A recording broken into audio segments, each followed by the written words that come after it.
Professor Levy gave my talk, so with a biblical gloss yet, I like that. But let's cover the ground that he started. These are my disclosures. I'm a psychotherapy researcher. There aren't a lot of disclosures. No real conflicts of interest. What I'm going to try to do is to quickly, more or less quickly, review the research that supports what I'm here to talk about.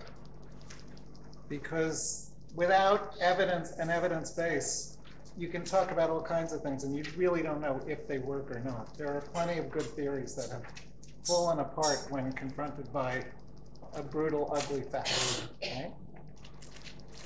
Having done that, I want to talk about adapting IPT for PTSD, because this has started out as a depression treatment, and it turns out to be fairly adaptable. It doesn't work for everything. It was never intended to work for everything. But interpersonal therapy does seem to be beneficial for a number of Axis I psychiatric disorders, probably including PTSD. And then what I'd really like to do is to have you bring your cases up. And we can talk about how might you treat trauma, particular cases of trauma, with IPT. This is always the most interesting part. So I'm going to rush through the other stuff. Okay? I see a few familiar faces. How many of you have some exposure to IPT? About half, okay. And there are graduate students here who've never heard of this? Is that, or have heard of it but don't really know what it is? Is that fair? I prefer if you can begin with some introduction on IPT in general. I think in Israel, the world is divided, either this dynamic or this CBT, and IPT is somewhere in the middle. Yeah, well, that's true around the world, unfortunately. The past hegemony was psychoanalysis. The current hegemony is CBT, and IPT has always been a minor player. It continues. It doesn't deserve to be a minor player. It deserves a little more prominence. So I will try to cover some of the basics. But is that a reasonable plan? You're all with me? Okay, this is Israel's a traumatized country. You could be Sodom and we could be Gomorrah.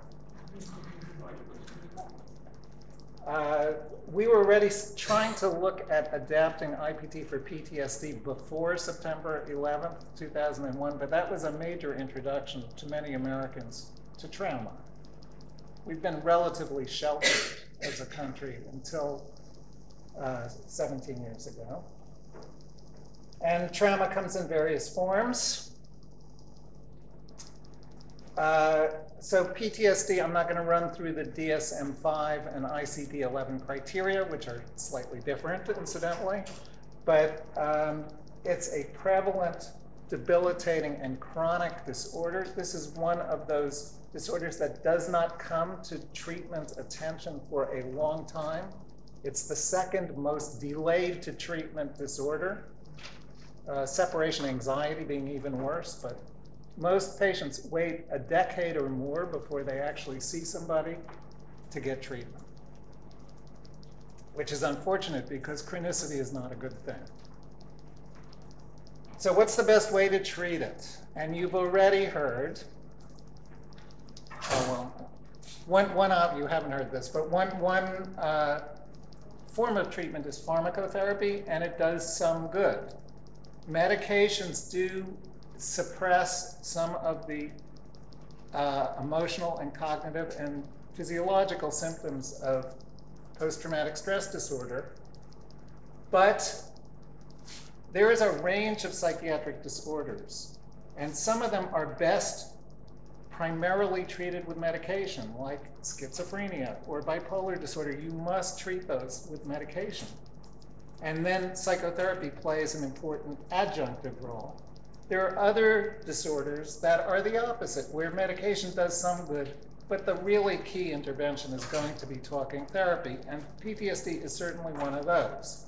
So medications lower symptoms. You can treat with serotonin reuptake inhibitors. You can treat nightmares with prazosin and medicines like that. And they do some good, but they rarely bring about remission, because this is a disorder of perspective.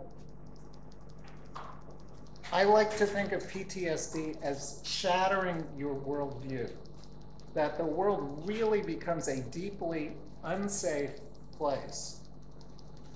And you have to be on constant alert.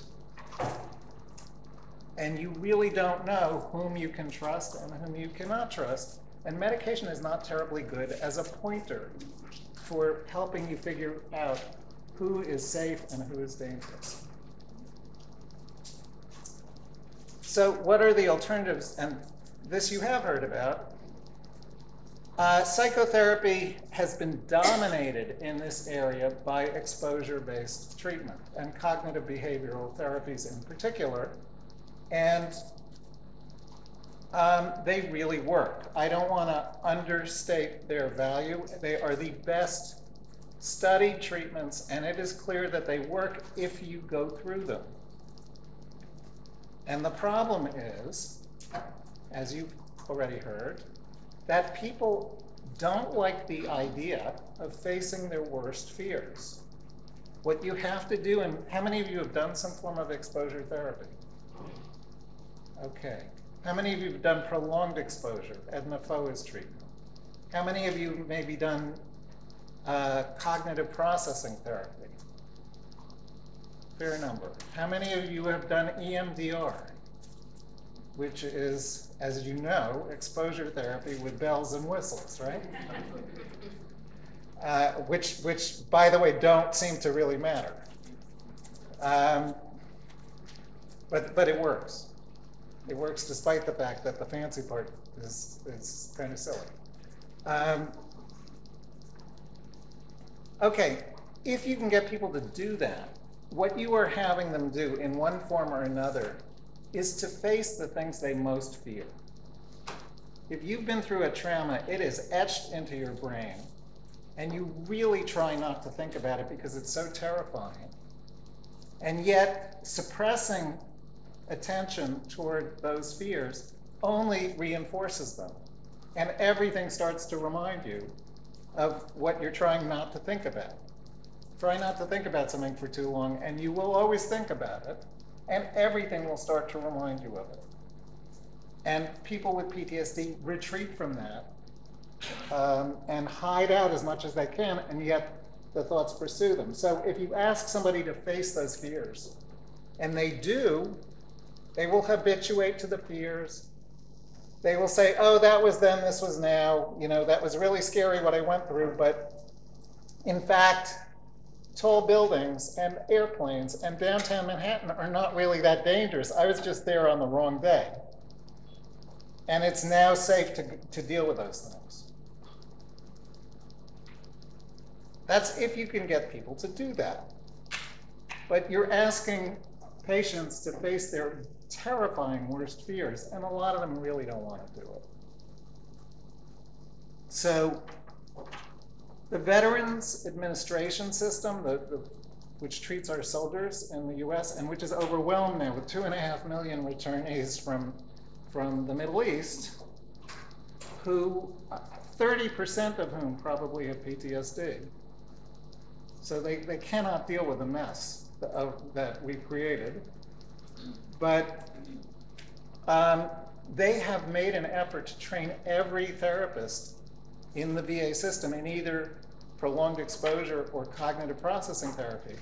And the uptake, despite initial enthusiasm, is about 6% of patients getting one session of one of those treatments. So even though everyone's been trained to do this now, no one is doing it because the patients don't want to do it. And many of the therapists, frankly, don't want to do it because it's kind of grueling. You know, tell me about when you killed people. Tell me about when you saw your buddy vaporized next to you. I want to know about that in excruciating detail. and we're going to reconstruct that story. We're going to send you home with a tape of you're telling me about it. You're going to listen to that tape every day of the week. And then when you come back as a pool of sweat, we're going to go into greater detail and go through the whole thing again. If you can get someone to do that, they are cured. They are. And they have a coherent story of what happened to them, which they didn't have before because they've been suppressing it. And it's not a pleasant story, but they've mastered it. And it's no longer toxic. So it really works if you are a skillful enough therapist and a brave enough therapist to lead someone through that, and the patient is willing to try. But a lot of people, understandably, won't do that. So that's a long preamble. But exposure therapy works, and I'm not here to put it down. But it only works if you have a willing partnership to deal with it. And a lot of times that's not the case. So I'm here to present a kinder, gentler therapy, which may also help patients with PTSD, although the evidence base is not as strong. If you read, or if you read until a couple of years ago, the psychiatric literature on PTSD, you might get the impression that you have to do exposure therapy because that's what most of the treatment guidelines and studies say. And when, after September 11th, we applied for an emergency disaster funding grant from the National Institute of Mental Health to test out IPT, which we were already playing around with, as a treatment for the 8 million Americans in the New York area whom we assumed would have PTSD, and luckily that turned out not to be true. The reviewer said, well, why aren't you doing exposure, since that's all that works? And what is IPT going to do to treat, say, flashbacks? And in fact, IPT does not do anything directly to treat flashbacks, which are prominent symptoms of PTSD. We wrote back and said, IPT doesn't do anything to treat flashbacks directly. However, no treatment treats all components of a syndrome. Most treatments take one piece of the puzzle, help the patient master that, and there's a general remoralization effect, and they get better. And we propose not to do exposure, but to help patients rescue their interpersonal functioning. And if they master that, they should then have a general subsiding of their symptoms, and they will spontaneously expose themselves to the trauma reminders that you're concerned about. And they said, thank you very much, and they gave us not a nickel to finish our pilot study. But when we then collected pilot data, what we found is it worked anyway, and flashbacks went down. And we sent that to them and said, so there.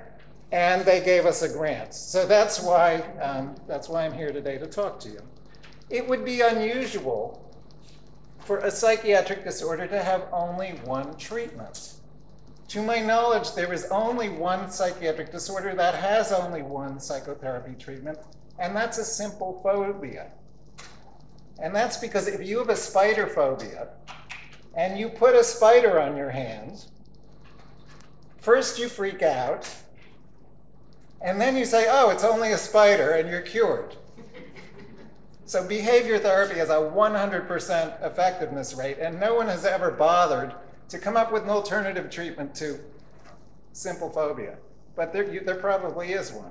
If you think about major depression, there are a lot of ways to treat this common syndrome, right? You can treat it with medication, you can treat it with CBT, you can treat it with IPT, you can treat it with emotion-focused therapy. You can now treat it with psychodynamic psychotherapy. There's a form that's been shown to work.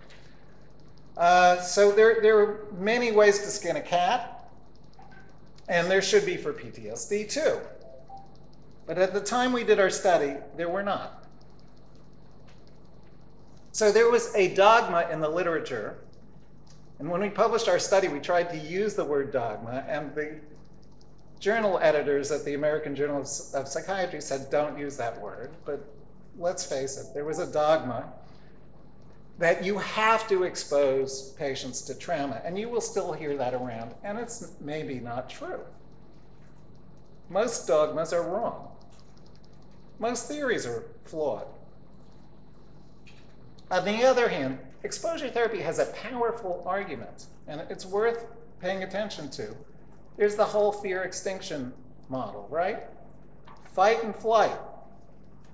And if you face your fears, the more you avoid them, the scarier they get. If you face your fears initially, it's scary, and then you calm down. So that's a good model to keep in mind, but that's not what we're going to talk about. Exposure therapy also has neuroimaging pictures that look convincing, right? There's something to do with your prefrontal cortex and your amygdala, and it all makes sense, right, Leo? And there are animal models, and there really is not a comparable body of evidence for anything else. So we need to work on that. So if you look at the treatment guidelines for PTSD, they all say exposure, exposure, exposure, exposure, exposure. And if you look at the Institute of Medicine, an august body in the US, they said, we don't even feel there's enough evidence to recommend medication. You have to do exposure, period. Myrna Weissman, a developer of IPT, was on that committee. And on the other hand, exposure therapy is not for everyone. First of all, a lot of people will not do it. That's probably its major problem. It has, for those who do it, there's a huge dropout rate, 30% dropout. That's astounding. That's worse than for chemotherapy for cancer. So that's a problem. And a lot of patients with PTSD have high levels of dissociation.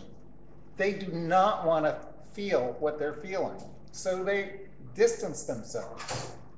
And being distanced, it is hard to make exposure therapies work. If you are too disconnected from your own emotional systems, it doesn't sink in. So there have been attempts to deal with this problem, but it remains a problem. And if you have high levels of dissociation and you do exposure therapy, you may simply re-traumatize the patient. They may actually get worse. It's not clear, but there's some evidence to suggest that. So, all right, I talked about this. So here you see Professor Gallagher and his controversial technique of simultaneously confronting the fear of heights, snakes, and the dark. If you put this guy in the box, he will freak out, and then he will be habituated, right? He will condition to these fears and hopefully extinguish them, but in any case, get used to them, and he's cured. But you can't get most people to stay in the box or even to get in the box. And just to show you, the American Psychiatric Association, 2004, the shared element of treatments that work for PTSD is exposure. The NICE guidelines in the UK. The Institute of Medicine says only exposure works. So the first question we really had to face is exposure necessary? And might something very different like IPT work for patients with PTSD? So IPT is not an exposure therapy, and unlike these exposure treatments where you're reconstructing the trauma in painful detail, what we decided to do in adapting IPT for PTSD was not to make it another exposure-based therapy. There are too many of those already, and they're all variations on a theme. IPT is a life event-based therapy, and the reason we were interested in PTSD even before 9/11 is that we were looking for ways to expand IPT into the realm of anxiety disorders, which have historically been the province of CBT. And cognitive behavioral therapy has so pervaded the world that the DSM criteria for the anxiety disorders are largely CBT criteria. They are skewed to cognition. So it's not that they're wrong, but they're just one piece, one dimension of the picture. So if you look at, I was talking yesterday at Josh Lipsitz's memorial, and he's the guy who really got us into anxiety disorders for IBT. What a nice guy. What a tragedy that he's dead. But he found that you could basically transplant the IPT model into panic disorder and social phobia. The same problem areas apply. And there is, in fact, a link between panic disorder, which if you read the DSM, sounds like it comes out of the blue, right? Patients just have panic attacks and it's contextless. It doesn't mean anything. You're just having these, but that's not true. And if you look at patients with panic disorder, most of them have the onset of panic following an interpersonal loss. And they are out of touch with their feelings, but if you get them in touch with their feelings, they say, oh, well, I guess I was angry at so-and-so, and I didn't get angry, and then, you know, an hour later, I had a panic attack. What was that? So there is a connection between your interpersonal world and anxiety, just as there is with depression. It's a matter of looking for it, and frankly, the DSM doesn't look for it. It's written by CBT therapists. So IPT is a mood-tested treatment, originally developed to treat major depressive disorder, which focuses on a couple of very basic principles, which we will go through, although I'm not here to teach basic IPT. But one thing is it's a medical model, which when IPT was developed more than 40 years ago in the 1970s, was a radical idea. And if you look at, for instance, Tim Beck's first CBT book, he basically says negative thinking is what makes you depressed. It's almost a character vulnerability. And he's backed away from that because the field has grown. But IPT from the start said this is a medical disorder like any other. If you have an illness, it is not your fault. This is a very strong message to give to depressed patients. Don't beat yourself up for being depressed. It's a symptom of the depression, right? Guilt, self-criticism. That's not your fault. Don't blame yourself. It's one of your symptoms. Hopelessness is not an accurate prognosis. It's a symptom of depression. So it's a no-fault medical approach. You have a treatable condition. It's not your fault. You make the disorder ego dystonic. So symptoms are something to fight. Don't blame yourself. Don't beat yourself up. Fight the depression. That's the depression talking. So there's a medical model, and the connection that is most important in IPT is the connection between mood and event. And that happens on several levels, large and small.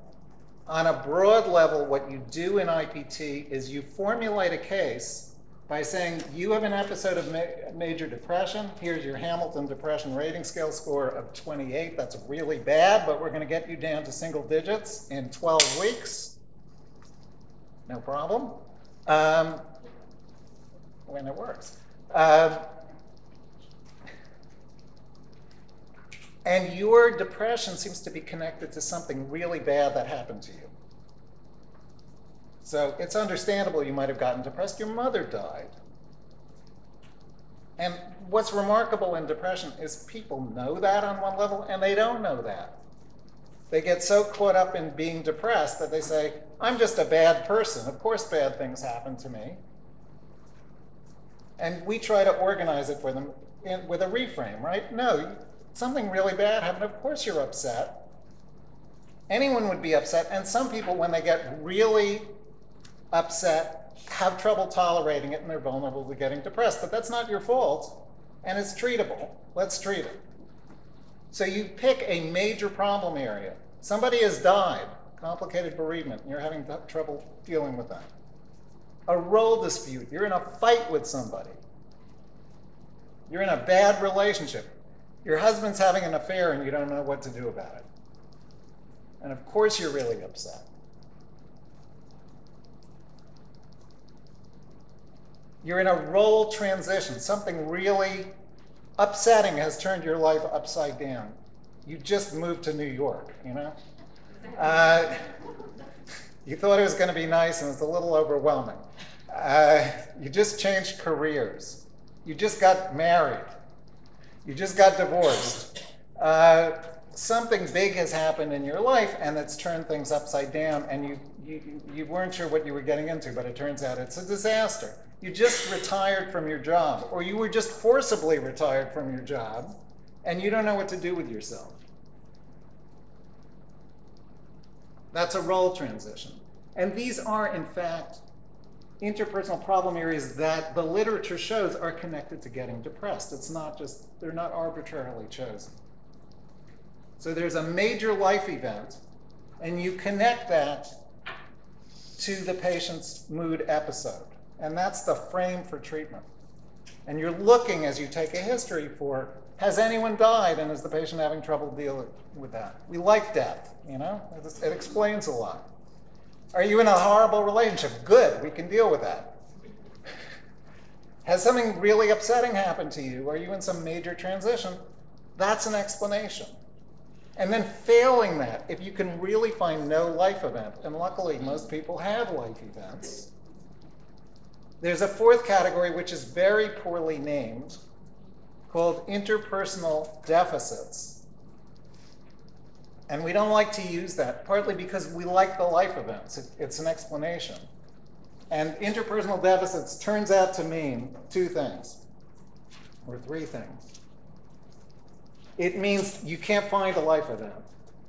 And what you find instead is somebody who's very isolated. And so we'd rather not do that. We look hard for life events. And also, because life events are a good way to blame the situation, we're looking to do that. It also means the patient tends to be quite isolated. And so you look for a problematic relationship, and there is no problematic relationship because there are no relationships. That's a problem, right? That's a lack of social support, which is also something we're trying to promote in IPT, since social supports protect against just about everything.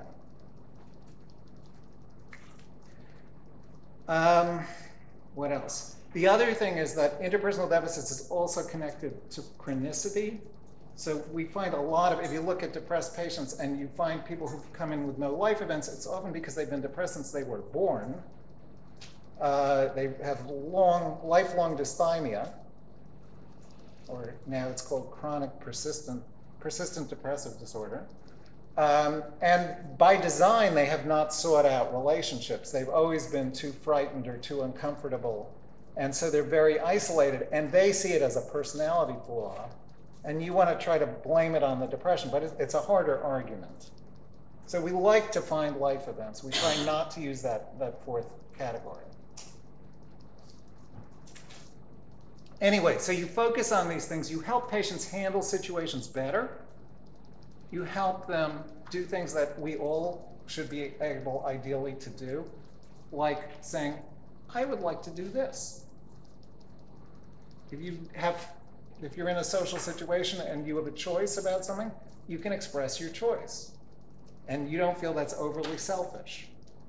And presumably, it isn't overly selfish. You're not demanding that everyone follow your lead all the time. You're just speaking up appropriately, right?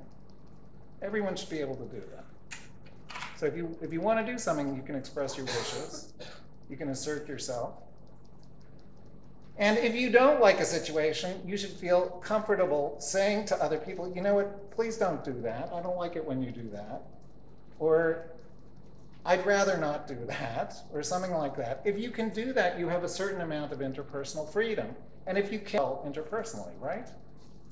So these are the kinds of skills, very basic interpersonal skills that we tend to encourage in doing IPT. And psychiatric patients have an awful time with these. They really don't, none of us is really comfortable getting angry appropriately. You get too angry, you don't get angry enough. But people with mood and anxiety disorders and eating disorders and other disorders have terrible problems with this. And so teaching these basic skills, which involves a lot of role play, is a really important thing to do. This is independent of treating depression or PTSD or anything else. So this is what I'm trying to respond to your IPT coverage. So, so this is how IPT fundamentally works, and there are manuals that can guide you through doing this, and it's really been shown to help people. And it works for mood disorders, it works for eating disorders. It didn't work so well in a few studies for substance abuse, but many fancy therapies have fallen on that road. Substance abuse is hard to treat, and often a good drug counselor doing whatever drug counselors do does better than the fancy IPT or CBT, or whatever. So it doesn't work for everything, but it does work for mood disorder, it does work for eating disorders, and it may work for some anxiety disorders, although the evidence is less strong, certainly less strong than it is for CBT. So following 9/11, we finished our open trial of IPT, adapting it to treat PTSD. I did this with Catherine Bleiberg, a psychologist at Cornell Medical College, which is where I was at the time. And we focused on a couple of aspects of PTSD, which turn out to be important differences from major depression. If you ask a patient with major depression, how are you feeling? The patient will tell you, sometimes at great length, I feel horrible. I feel helpless. I feel hopeless. I feel worthless. I hate myself, right? There's a litany of feelings, which they don't like, but they have no problem telling you. If you ask a patient with PTSD, how are you feeling? They often say, what? I don't feel anything. And since IPT depends upon the connection between how you feel and what's happening in your life, that is a major problem, right? How are you going to do this therapy with people who feel nothing? So we knew we had to attack this numbness. It's not a good thing. It doesn't help you function in the world to not feel anything. We are feeling creatures. And we are social beings, and yet when you have PTSD, you don't trust anybody, you withdraw socially. And so you don't trust other people. And one reason you don't trust other people is you are suppressing how you feel. You don't know how you feel. And so everyone looks equally dangerous. This is not something that had been emphasized a lot in the PTSD literature, because the PTSD literature was focusing on exposure. But in fact, it's very clear that people with PTSD have enormous interpersonal difficulty for obvious reasons. Right? If you encounter another person, you read them very quickly. And you get a sense of who they are. I had never met Josh Lipsitz's wife until yesterday, and you know her across the room. She really makes sense to me. She's a warm, lovely person, and you know immediately. But you read that somehow, right? That's my experience from the last couple days. And if you can't read that, she might be the enemy for all you know. So we spent maybe the first half of IPT sessions working with these affectless, numb patients saying, how do you feel? What do you call that feeling? What's the name for that? And the paradigm in IPT, in every session after the first session, you say, to begin the session, how have things been since we last met?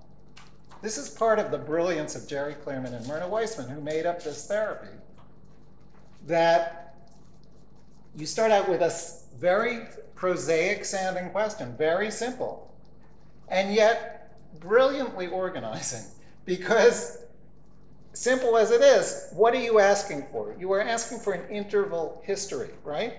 how have things been since we last met? And you meet once a week in IPT by design, because you don't want the office to be too important.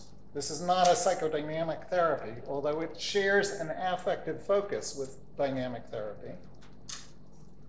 But you're not playing with the transference at all. We don't talk about the transference. We encourage a good therapeutic alliance. We don't interpret anything in the office.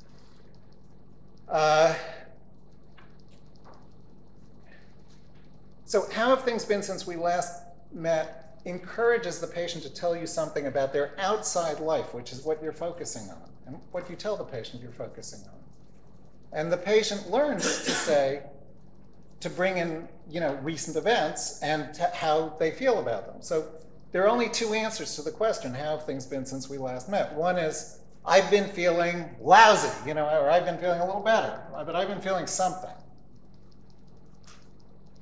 And your next question then is, oh, I'm sorry to hear you've been feeling horrible, but did something happen in the last week that made you feel more horrible?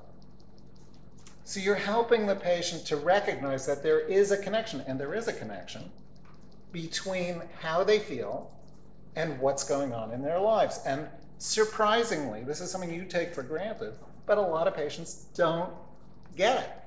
They say, I'm just a bad person. I woke up on the wrong side of the bed. Life is lousy. It's contextless.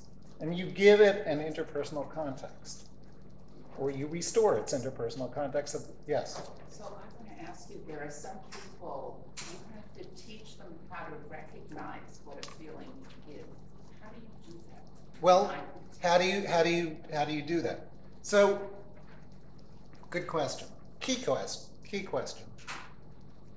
Just to finish the thought, the alternative is the patient comes in, you say, how have things been since we last met? And they say, oh, well, something happened. It was my birthday. I got fired. I had a fight with my spouse. I had another fight with my spouse. And so your next question would be what? How do you feel about it? Good, you got it. So after two questions, beginning of a session, you have a recent, affectively charged life event. Yes? Either way, the patient gives you an event, you get the feeling. The patient gives you a feeling, you find the event. And then you reconstruct it. And I will argue that this is the perfect substrate for psychotherapy. That you have a real life grounded, digestible life circumstance that you can analyze with the patient and figure out what is going on in their life. So you're not talking about general abstractions. This is my view of the world. That's not a helpful way to do psychotherapy. It's grounded in everyday reality. Myrna Weissman says the nitty-gritty details of the patient's life. So it means something to the patient. And the way it means something to the patient is with feelings. So what we would do with depression is say, how have things been since we last met? They pour out their feelings. You link it to an event. You ask a patient with PTSD, how have things been since we last met? And they say, I don't know. I guess this happened. So then the question is, okay, well, you must have had some feelings about that. How did you feel when that happened? And the patient says, I don't know. Nothing. I didn't feel anything. And you push them on that gently, because we know everyone has feelings. They may not want to think about them. The big secret in PTSD is patients do have these feelings. They don't want to think about them. That's the problem, because they're afraid of the strength of their emotions. They feel overwhelming. So you push them gently. But you must have had some reaction. Did that bother you at all? And after a while, patients will say, I guess I was a little upset. And upset is half a step forward, but it's not really very good. That's very nonspecific, upset, right?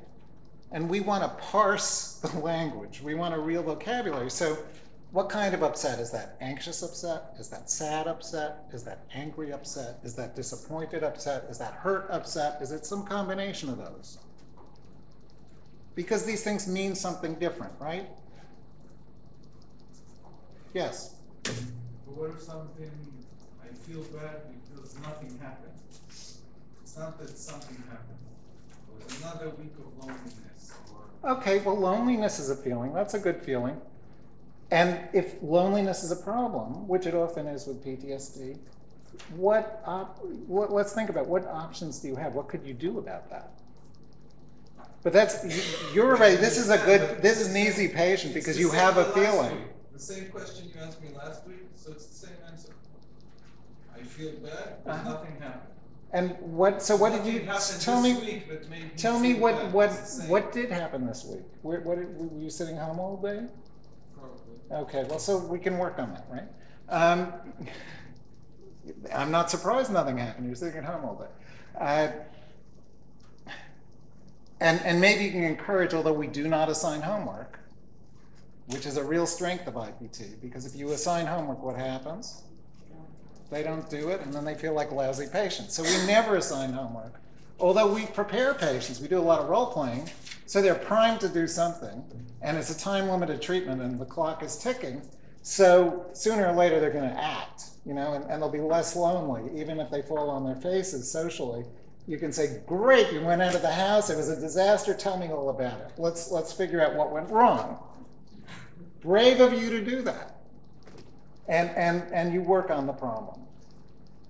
But you're an easy patient because you're already lonely. That's good. We like that. And the problem is frequently that you get these really affectless patients. They will not tell you anything. And you work on it by continuing to ask, what did you feel? You must have felt something. I guess, yeah, you're right, because there's something there. I mean, there's no one who doesn't feel anything.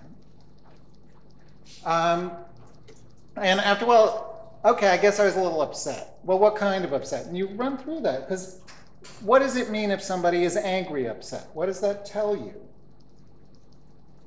When do people get angry? When they're hurt and disappointed. What does that imply? What makes you hurt and disappointed?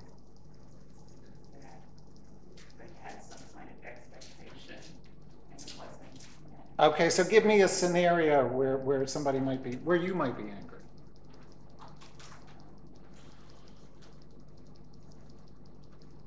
So I would be angry if I hired somebody to do a job and they just, especially in an area that I'm not expert in, and they just schlep along with that building.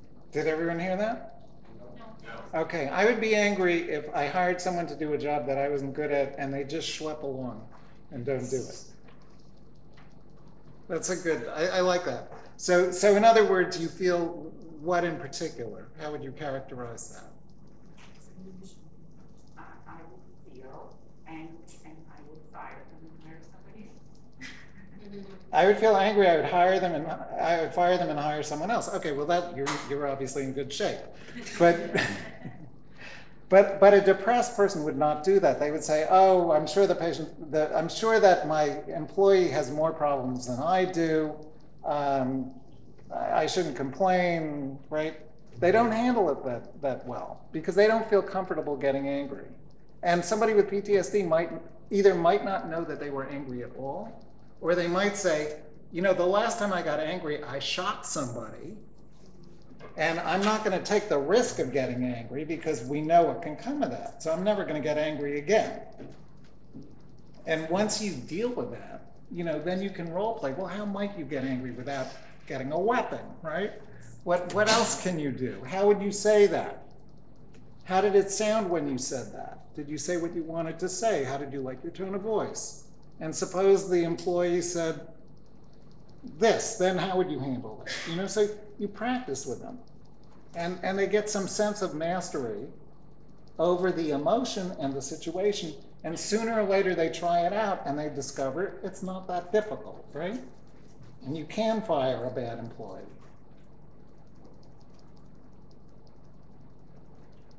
Yes?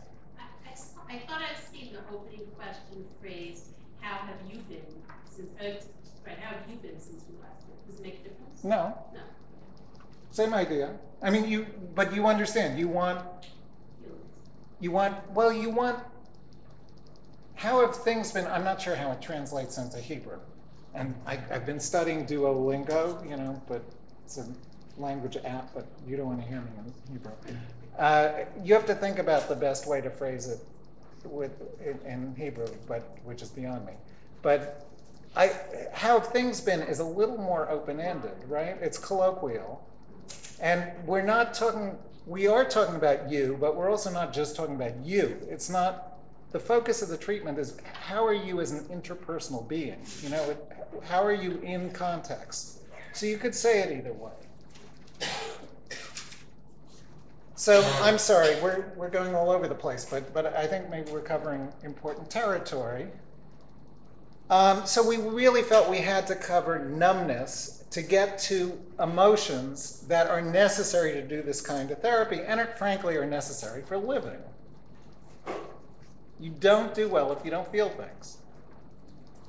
So we spent a lot of early IPT sessions as doing IPT prep in a way, helping patients recognize the range of their emotions, how to describe their emotions, what emotions mean, because you don't get angry at random. You get angry upset as opposed to sad upset in different situations, right? Sadness means separation or loss. Anger means somebody is mistreating you or letting you down in some way, and you don't like it. I'm tempted to tell a story, but we'll get back. Yes?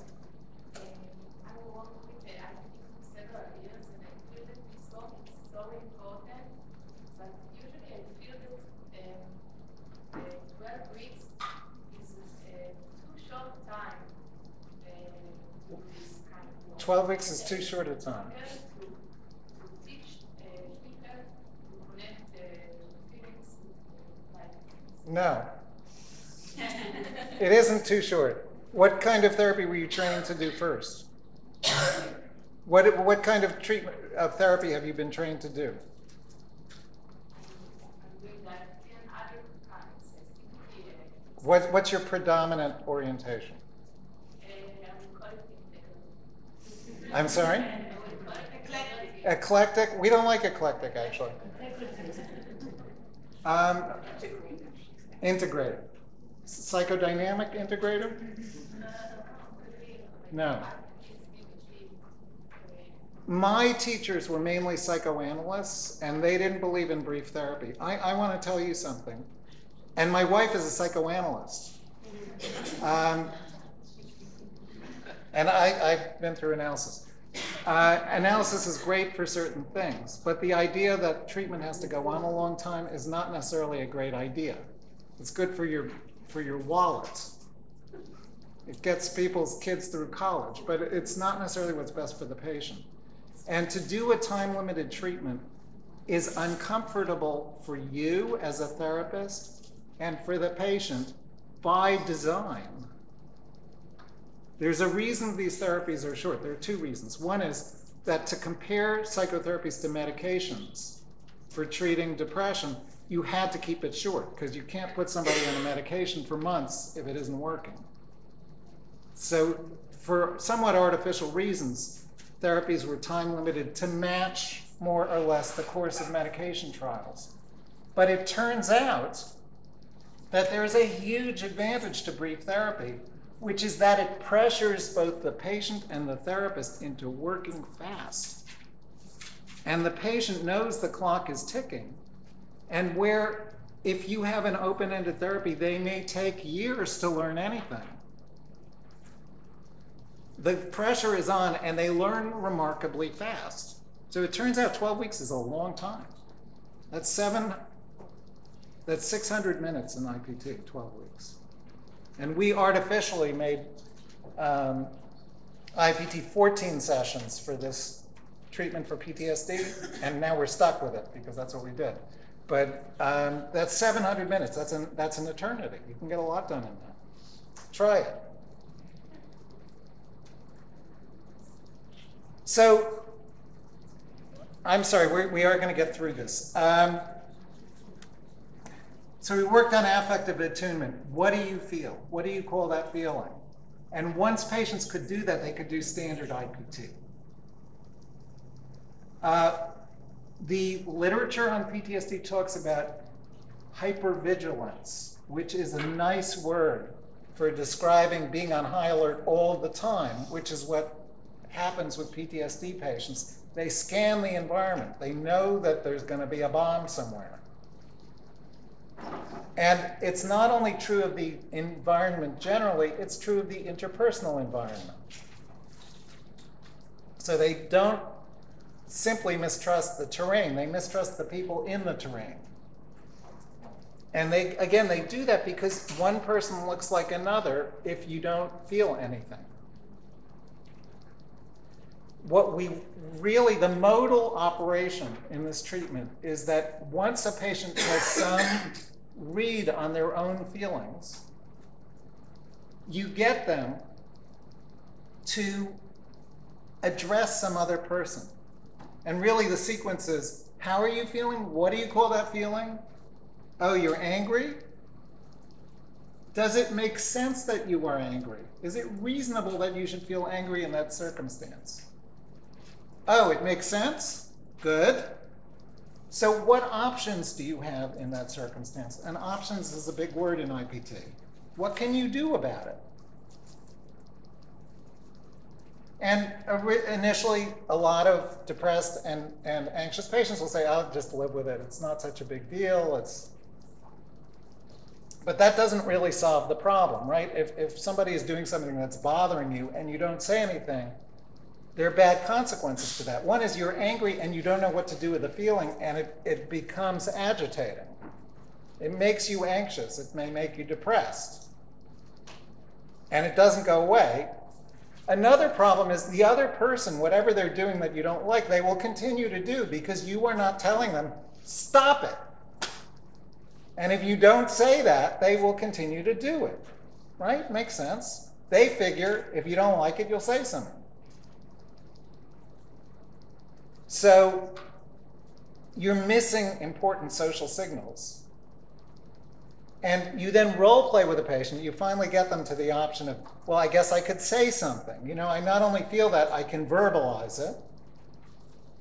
Or I not only feel that, it's reasonable to feel that, and I can verbalize it. Okay, great. How would you verbalize it? What would you say? And you role play that. And then you get them to review their own role play, and you say, how did that sound? You know, what did you say the things you really wanted to say? What did you think of your tone of voice? Is that angry enough? Is that too angry? You want to try it again? And you rehearse with them. And then you don't assign homework, but time is running out.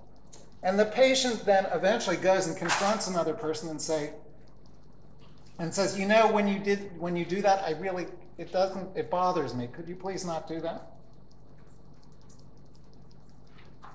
And one of two things happens. Either, and we hope for this, the other person says, oh, I'm sorry, I didn't realize. You never said anything. I've been doing that for a long time. You must be really annoyed. In which case, the patient says, oh my God, that worked. I have some control over my environment. It's useful to have these feelings after all. My therapist wasn't lying to me. And the situation calms down. The patient feels more in control of their life. Symptoms really go down. That's a good scenario. And that happens more often than you might imagine. Occasionally, the patient says, would you please stop doing that? I really don't like it when you do that. I really feel cheated. You know, I've been paying you for this job and you're just schlepping along. And the other person says, screw you. And then that's disappointing, isn't it? But at least two things have happened, or several things have happened. Number one, you get the feeling off your chest. That's worth something, even if the other person disagrees. And you also know that other person is not reliable, right? This is not someone I can trust. So in the first instance, the other person responds appropriately. You say, okay, this is somebody I can work with. And in the second case, you say, well, that's disappointing, but this is somebody I can't work with. I'm going to fire them. So you determine trust, which is a crucial issue in IPT. Yes? Isn't there a third option that a person then uses that against you, which is where the trust issue becomes very difficult with people with PTSD? How might the other person use it against you? So a husband expressing to his wife that she's doing something that's bothering him, and then she knows it's something, or the person with PTSD can have the fear that they would then use that against them to try to control them, or to try to control outcomes. It's just the distrust of how they're to use that information. Well, look, I think you're right that patients with PTSD have all kinds of fears about how things are going to go wrong, and other people might betray them, based on the fact that they've often been interpersonally betrayed. That's what's gotten them there. And you want to make the point with them that that can happen. And you want to, as part of role play, you often go through contingencies. Suppose something goes wrong, what could you do? But really, usually what this comes down to, you're not dealing with the actual trauma, right? We're way beyond that. We're dealing with the interpersonal consequences of having been traumatized and how that's playing out in the patient's interpersonal life in some remote way. So what are the big dangers, I mean, is it really worse to say something and be disappointed than to not say something and have torture continue? The patient is less likely to have trouble saying something than not saying something. And if the other person turns out to be that untrustworthy, they should know that, right? I mean, the only way you're going to find out is by saying, can I trust you? And the answer could be no. But that fear could also just be part of the PTSD, and you want to find out. Is that an answer? Yeah.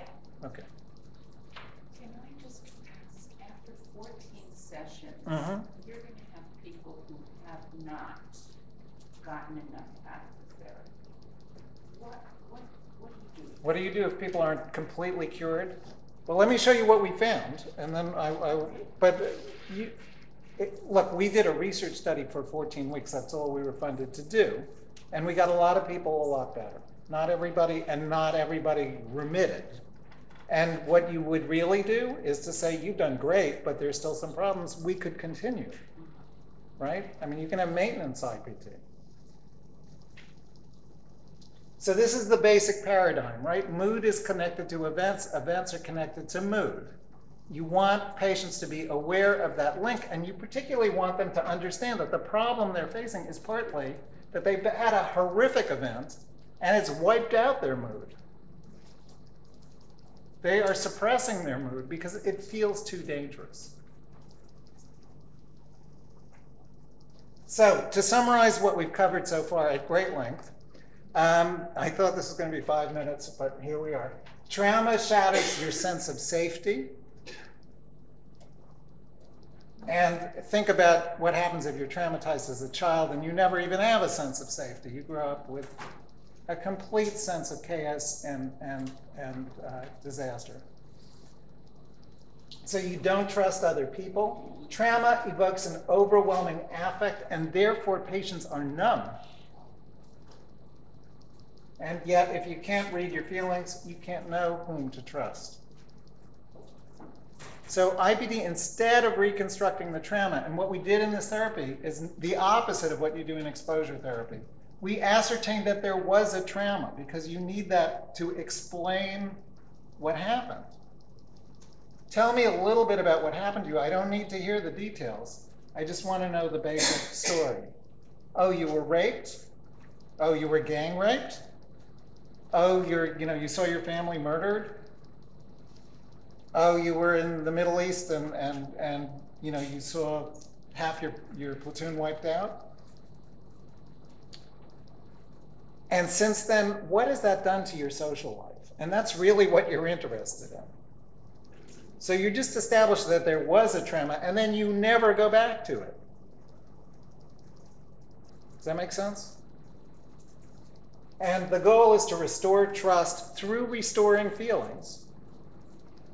And building social supports, since if you can determine who's trustworthy, you can find people to talk to, which is kind of important. And there are a couple of meta-analyses showing that A, social supports protect against ever getting PTSD. If you have good social supports and you're traumatized, you go through something horrible, and you're in shock for a while, but you don't get PTSD, as most New Yorkers did not after 9/11. And the people who got PTSD after 9/11 were people with previous histories of trauma for whom this was a kind of confirmation. And so if you have social supports, you can go and talk to them about the horrible thing you've been through. And that tends to be protective against getting PTSD, and it's a protective factor in coming out of PTSD, as you might imagine. So I think we've talked about this. This was our mantra during the treatment trial, and it's very good to say to patients in general, but I think it's especially important for PTSD patients. Emotions are powerful, but they're not dangerous. And it's much better to know how you feel in a social situation than not to know how you feel, because certain feelings mean certain things. They're interpersonal signposts. They're guides to functioning. And if you don't know how you feel, you are lost. Once patients know how they feel, they can take control of their interpersonal environment through the usual path. And this is the usual path in IPT. You elicit an emotion, you normalize the emotion. It's okay to feel that way. And how would you put that into words? And what could you do with having put that into words? How could you use that? What options do you have? And you role play that. Okay? You get it? That makes sense? Very simple. And then the idea was, and we didn't know whether this would really work, is that once patients are socially comfortable, even though we're not talking to them about facing trauma reminders, if they're going to get better from PTSD, they have to go back and face their fears, right? But they should do that on their own. They don't need us to tell them to do that. They know that their lives are being restricted. And once they feel more socially competent and comfortable, they'll do that on their own. And it turns out they did. It's very interesting. So we compared IPT to two things. We compared it to prolonged exposure, which is, again, really nitty-gritty facing the horrors of what you've been through. And we compared that to relaxation treatment, which is progressive muscle relaxation. Think pleasant thoughts, take deep breaths, close your eyes. And the therapist, in the most soothing voice you can imagine, says, squeeze the tension out of your muscles. Let's start with your toes. Hold them tight. 1, 2, 3. Relax. How does that feel? Feel the tension flowing out of your muscles. And you go all the way through the body. And the therapist does 95% of the talking in the session. And you end up with an auto massage. And the patient feels physically relaxed. And because they're physically relaxed, afferent input to the brain from the body is no longer tense, which makes you more anxious, which makes you more tense. And instead, you have a nice loose body, and you have a nice loose brain, and you calm down, and it actually works. So this is an active control condition. I didn't believe it was that effective. I treated a couple of 9/11 firemen who were like this tall, but came in like shaking like leaves, really agitated, and they loved it. They got completely better. And I thought, okay, this is a good treatment. But the therapist does all the talking, and you send patients home with these dreamy tapes, and they relax, and they feel so much better. So this therapy worked almost too well. We used this as a comparison because had been used in a couple of other prolonged exposure trials, and it really works. In fact, we had to power our study to treat 165 patients because the difference between prolonged exposure and this treatment is not so big.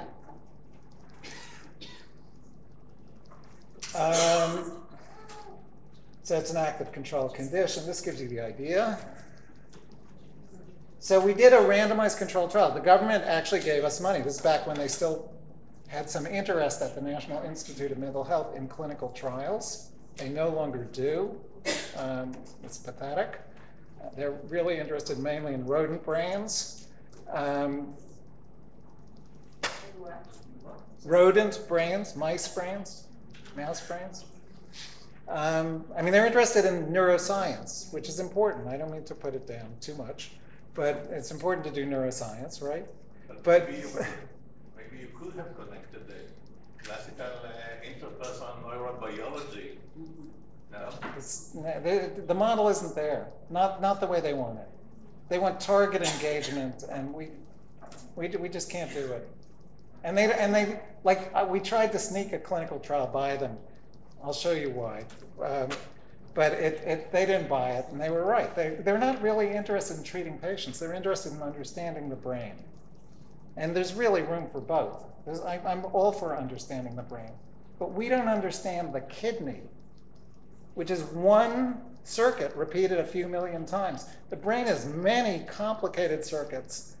And we know a whole lot more than we didn't, and we still know nothing. And we're not likely, despite the decade of the brain and research science in the US, we know a lot more than we did, and we still know fundamentally very little about the brain.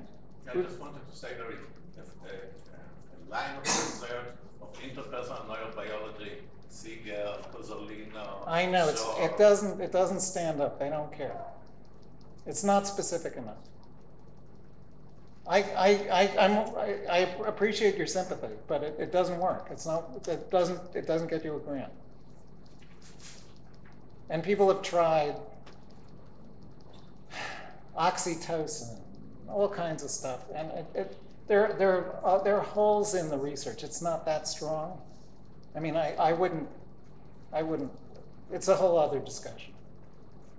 Anyway, we did a randomized controlled trial when they still paid for such things. And we compared IPT to prolonged exposure and to relaxation therapy, okay? And the major piece of the study design, a 14-week trial against the standard treatment in the field, the gold standard, prolonged exposure, the best there is, with seasoned therapists who had already done another prolonged exposure trial at Columbia and who were really good. And so we had separate teams of competing therapists, matched for everything. We had treatment-blinded independent evaluators. Really, we did our best to do a high-quality study. And we promised the National Institute of Mental Health that we would find 165 chronically depressed, unmedicated patients in New York City in 4 years. Good luck. And they almost shut us down because we weren't getting enough recruitment, and we stratified for major depression, since 50% of patients with chronic PTSD also have major depression. So we stratified for that in recruitment. The key study hypothesis, I won't bore you with the details since you're mainly here for clinical purposes, but that IPT will be no more than minimally inferior to prolonged exposure. We wanted to show is not worse than the best treatment. And the standard instrument in the field is the clinician administered PTSD scale. 15 points on the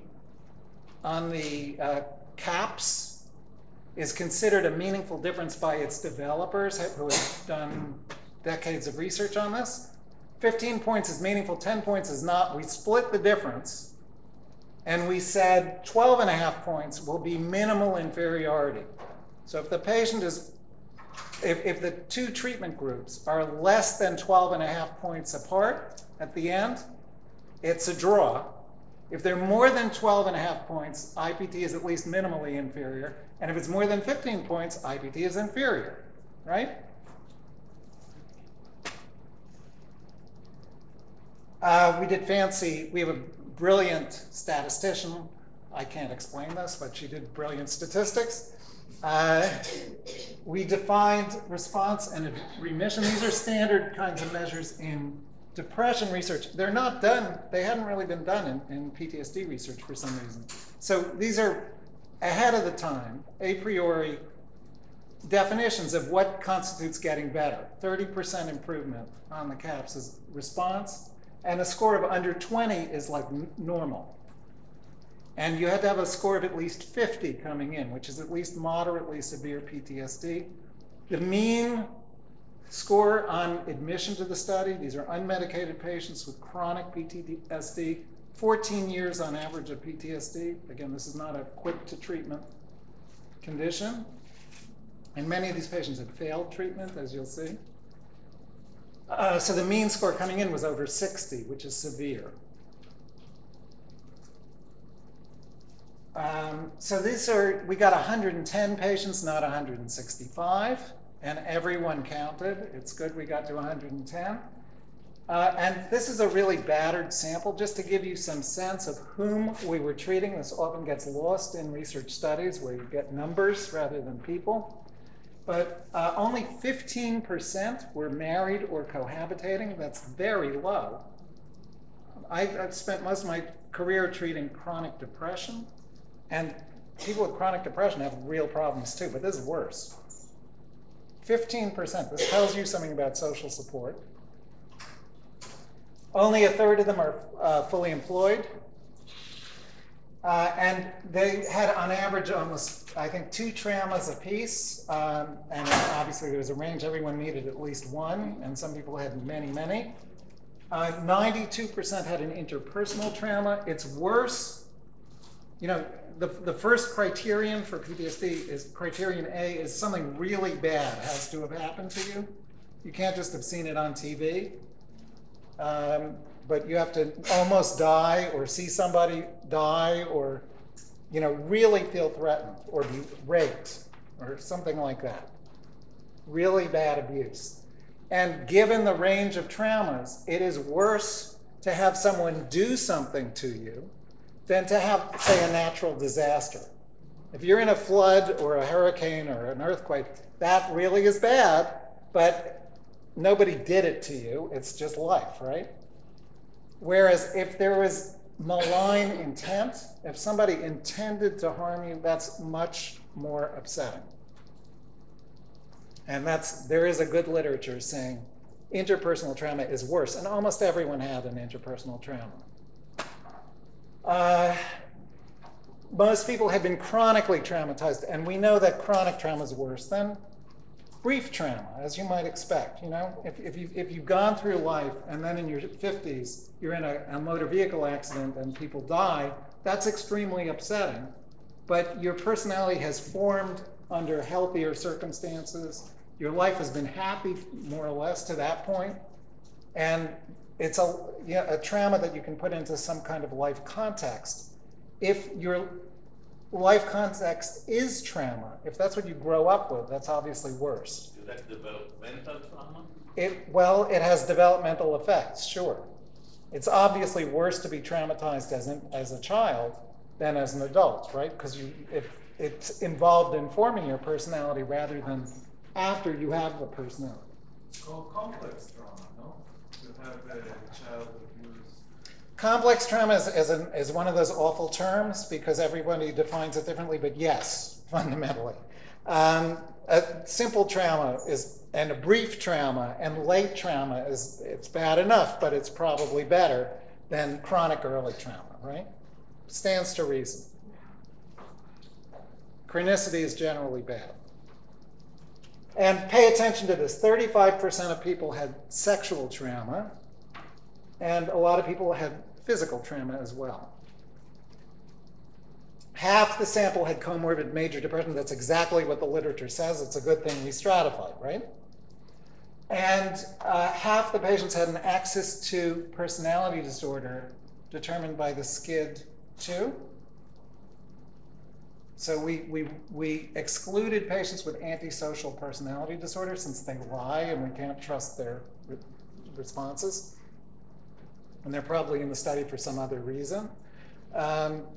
And we excluded people who were bleeding on entry from borderline personality disorder.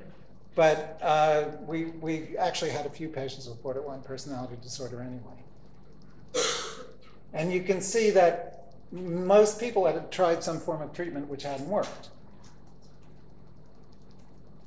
Reflective function is an interesting measure. We'll come back to this maybe, it's a psychoanalytic measure of how well do you read your own feelings and how well do you read other people's feelings. So we think it's a good measure for IPT.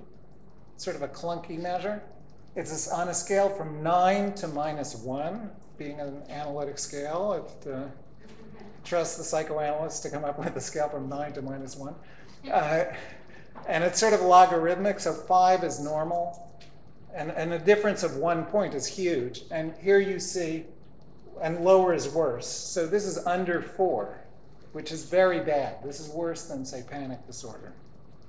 These are people who don't read their feelings well and don't read other people's feelings well, which is what we expected.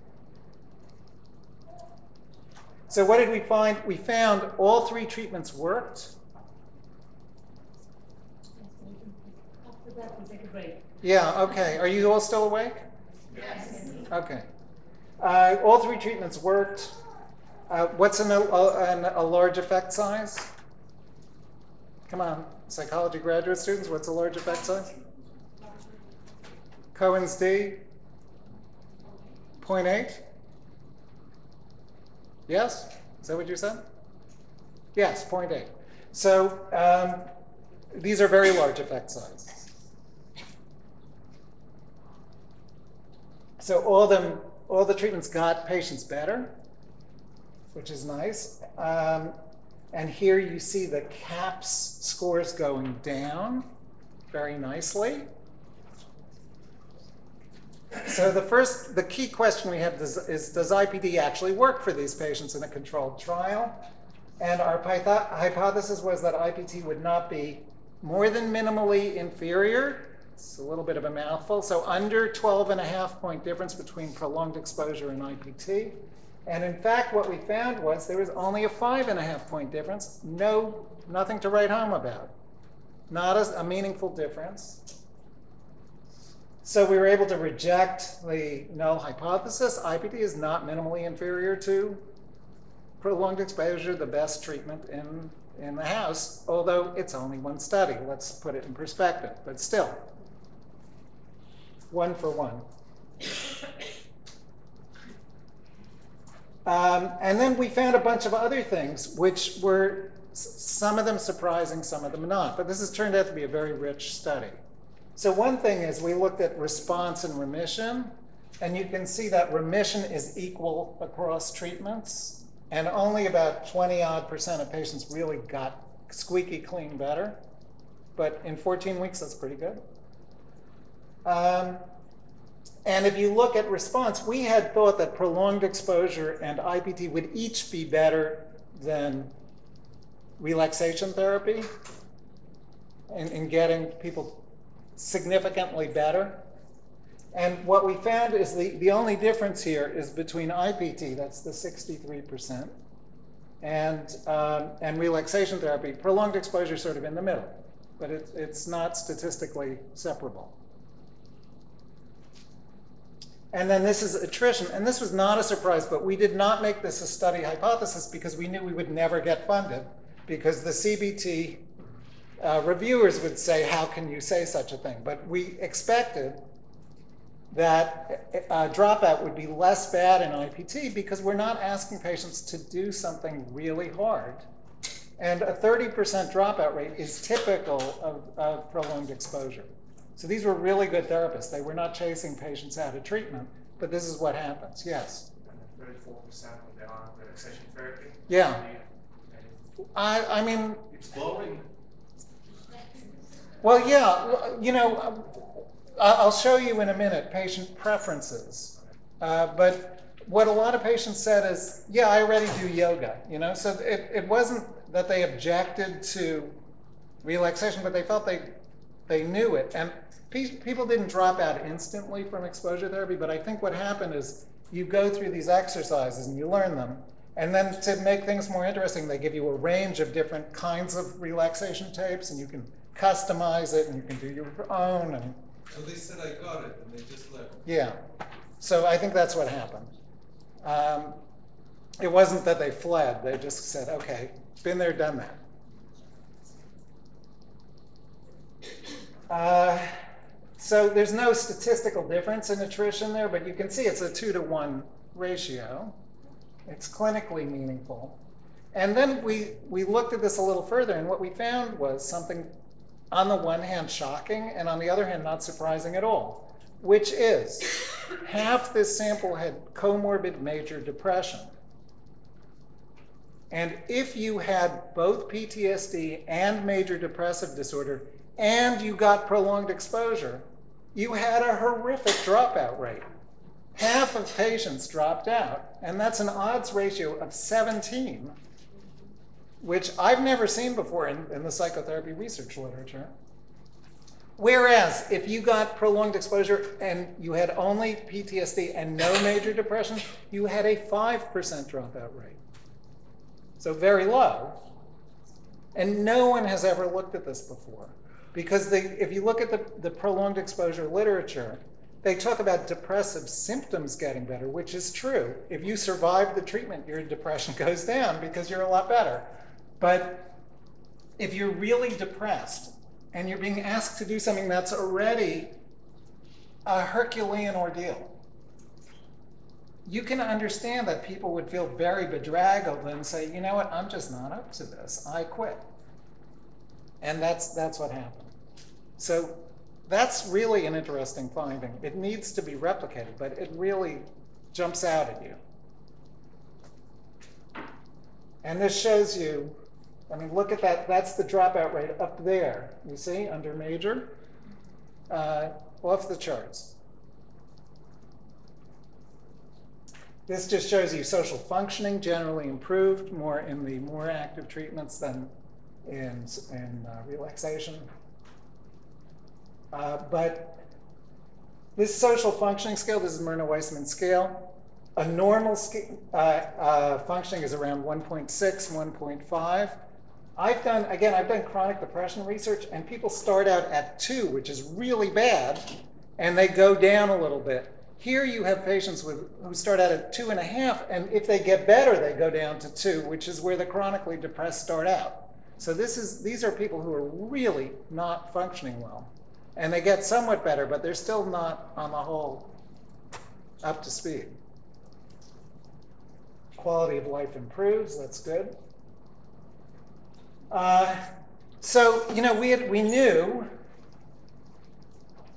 you're concerned about the time. Yeah. 5 more minutes, okay? And then we're going to get down to more clinical stuff, but I really want you to see the research because it validates doing this. We knew that the exposure therapists would attack these findings and say, surely you were doing exposure under the table since that's all that works. And so we knew that coming in, and we did our best to protect against IPT therapists doing any kind of exposure. We had supervisors, looking at tapes and asking the therapist, did you do anything exposure-like with patients? But it really wasn't part of the therapy. It's not what you're doing. And we had adherence raters who had an added item on the adherence scale, which said, was there any exposure going on?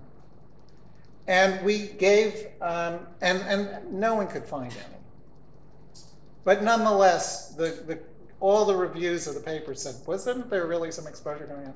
And my own IRB, we just submitted a study for IPT for adolescents for PTSD. And they said, last week, they said, please tell us where the exposure component is in this therapy. And we're writing a response to the IRB saying we're shocked that our own IRB doesn't know the research that's going on in this department. But so we guarded against exposure, partly by taking the SUDS. This is the subjective units of distress scale, which is used all the time in exposure therapies. This is what prolonged exposure therapists used to gauge how bad are the fears the trauma reminders of their patients. And we added to that an extra question, which was, how much are you spontaneously facing your fears?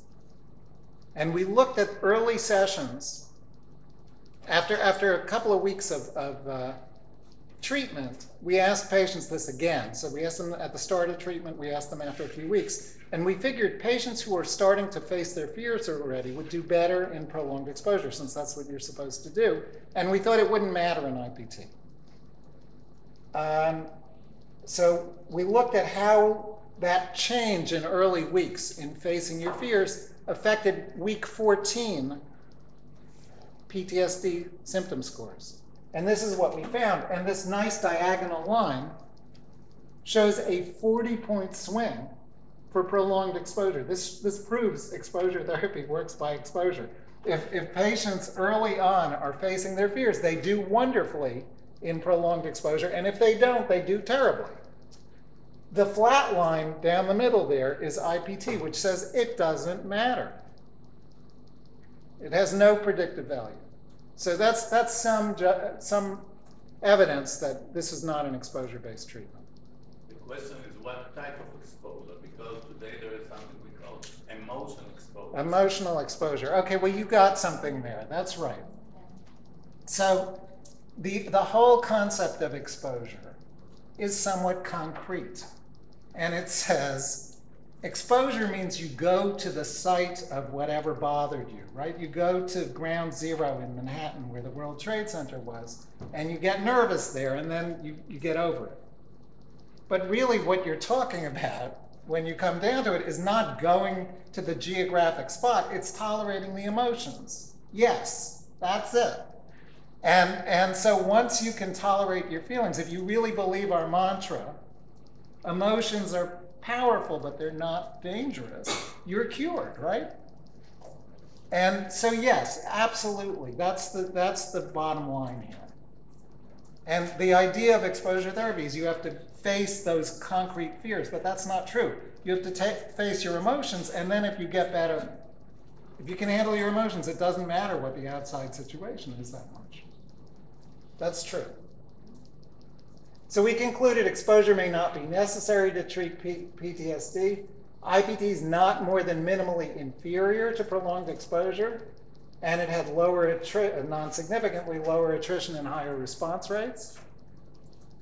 So it's a reasonable alternative, and comorbid major depression, if this holds up, might actually be an indication for doing IPT rather than exposure treatment, right?